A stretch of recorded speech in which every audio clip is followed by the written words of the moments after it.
My mom, Susan, lifted her glass high, her smile as hard as stone. "She's a daughter I'm proud of," she said, voice dripping with meaning. The table erupted in cheers. My sister, Sarah, leaned back in her chair, soaking it all in. Her smirk, a cold, smug curve of her lips, was aimed right at me. Then the waiter arrived, setting the bill folder in front of me with both hands. Like it weighed a ton. It was nearly $500. The chatter died. Every pair of eyes turned to me. My mom's toast still hung in the air, bitter and heavy. I didn't move. I just stared at that bill, letting its weight sit there. Finally, I stood up and the room went completely silent. This wasn't new. For years, they planned these little dinners, these setups made to humiliate me. I was the dependable one, the one with the steady job, the good salary, the credit card that never declined. And because of that, they never ran out of credit. My sister, though? Sarah was the golden child, spoiled, reckless, always saved from her own mistakes. To my mom, she was special. To my dad, Richard, she was fragile. To everyone else, she was the one worth celebrating. Me? I was just the one who paid the bill. At first, I told myself that's what family does, helps the one who can't help themselves. I convinced myself it was generosity, that they'd see my efforts someday. But the truth was simpler. They weren't depending on me.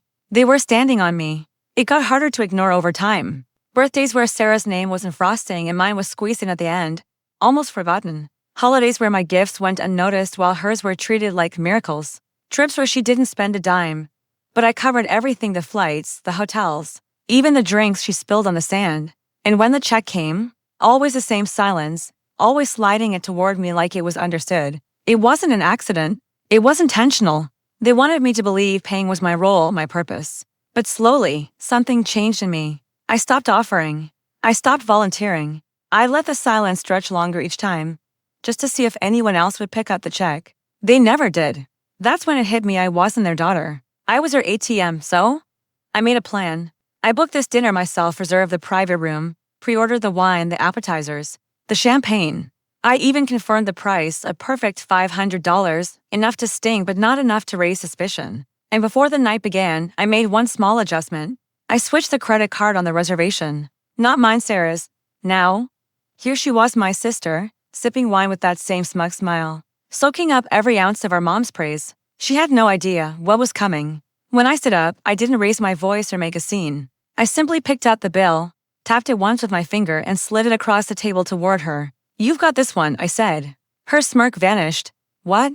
You heard me," I replied, calm and steady. "It's got your name on it." Confusion flashed across her face, then panic. She opened the folder and saw it, her own signature. When she'd arrived late, she'd handed her card to the waiter without a second thought.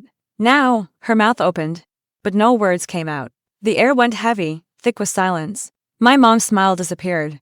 My dad shifted in his seat, suddenly avoiding my eyes. I leaned closer to Sarah and whispered, "Consider it repayment for every bill I've paid. For every time you laughed while I bled." The waiter came back with the pen. Sarah's hand trembled as she signed. Her jaw tightened, her eyes full of fury. When it was over, I stood, fixed my jacket, and pushed back my chair. "Enjoy the rest of your night," I said softly. "I'm done." Then I walked out.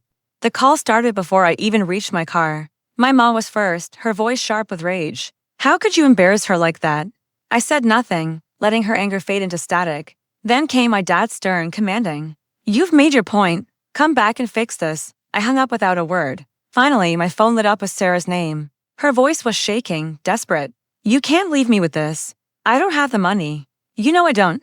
I smiled into the cool night air. "Then maybe it's time you learn what that feels like." Click. For years, I carried their weight, quietly and without complaint. But that night, I finally dropped it where it belonged. I still remember the look on her face, pale under the bright light, her hand trembling as she signed. And you know what? I don't feel guilt. Not even a little. Just clarity. Because sometimes the best revenge isn't shouting or anger. It's silence. It's control. It's watching them face the consequences they thought would always be yours and walking away free.